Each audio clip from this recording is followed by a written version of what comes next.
Many thanks to BIMTECH and Milagrow for having me over to address this session. Now, I'm here primarily as a role as, in fact, an MSME guy. It's not even MSME. It's actually, if you have something called a nano enterprise, Indica Research, a company, it's a market research company. It's not even micro, it's probably nano in the scheme of things. So as an employer and as a small entrepreneur and as a guy trying to build a business and competing in the world, competing with four global companies, there are a couple of insights that I have that I thought I should share with people here. Specifically, I expected students and I expected faculty, and I'm very happy to see both students and then the faculty here. And I was very impressed by the speeches of both the head of NSIC and the head of the department in terms of some of the points they made. So let me just focus a little bit and share with you a couple of things. I do not think I'll take too much time. The first point is that all the faculty who have said that the government has not been doing enough to make their stuff known, I want to first ask them, how many of you guys have tried to start a company and run a company? That's question number one. I don't want an answer. I want you guys to think about this. The second is, then you think about relating to all the textbooks and all the stuff that you guys teach and see how many of that is directly applicable to the dynamics of a Mickey Mouse company trying to grow. Yeah, that's the second big point. And therefore, you will, I think, fast come to a realization that there is a very large part of it which is very highly relevant and a very large part of it which needs to be invented. And I think there are lots of, all of you, if you can create new knowledge in terms of creating theories, creating probably precepts or working hypotheses as to how things may happen and how things can be improved.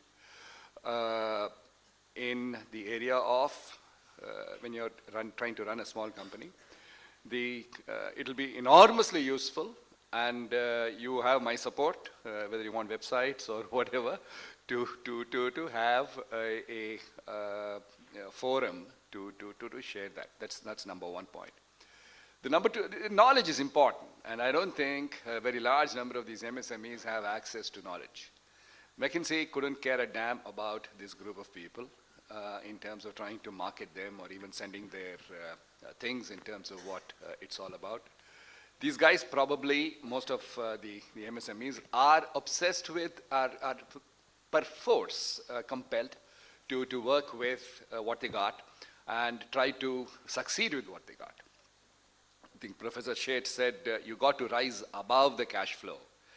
Now, it's easier said than done, yeah, to rise above the cash flow, especially here, where I'll come to that point in terms of some specific Indian dynamics to trying to run a small business in here. I am now, in fact, after EPOS took over the company, I'm back to employment as in a global network now. So I see two perspectives, and I guess Arvind Dasani is moved from employment to entrepreneurship. So I think you have some very specific dynamics that you should try and understand from the two of us as well. Anyway, so I think it's hugely nice and challenging and I inspire all the students to set it off. The average number of guys working in this MSMEs is 2, because they said there are some 60 million people in some 30 million units. That's 2 guys, the man and the wife probably, or the other way around. But the fact is that there are specific challenges that they face which management theory doesn't understand. For instance, we are all talking about the internet and everything.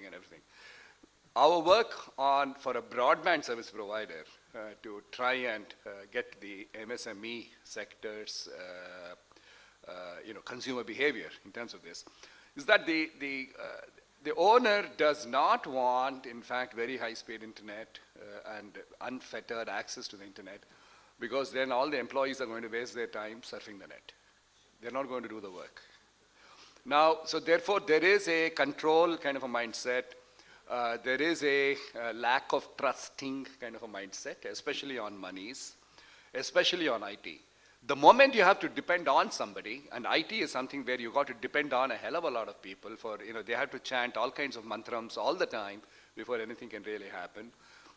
We are talking about a lag in the adoption of technology till all of them had daughters-in-law who were trained in IT or something to actually help them. So you'll find that, I don't know, empirically, you should validate this, that adoption pretty much follows availability of trustable family members who are able to then help him amplify his or her reach and ability to really grow. So I think these are the kind of stuff that in reality, even knowing the scheme, the priority is never going to be going to Brazil for an exhibition simply because 85% of that exhibition expense is funded by the government. So I think we should understand how these guys prioritize, how these guys define objectives, how these guys define growth. I do not think the sheer obsession with the Wall Street mindset kind of thing in terms of the business metrics that large businesses are slaves to and which business schools are perpetuating. We need to invent new metrics in terms of what is success, especially for the kind of sector and the kind of companies we are really talking about.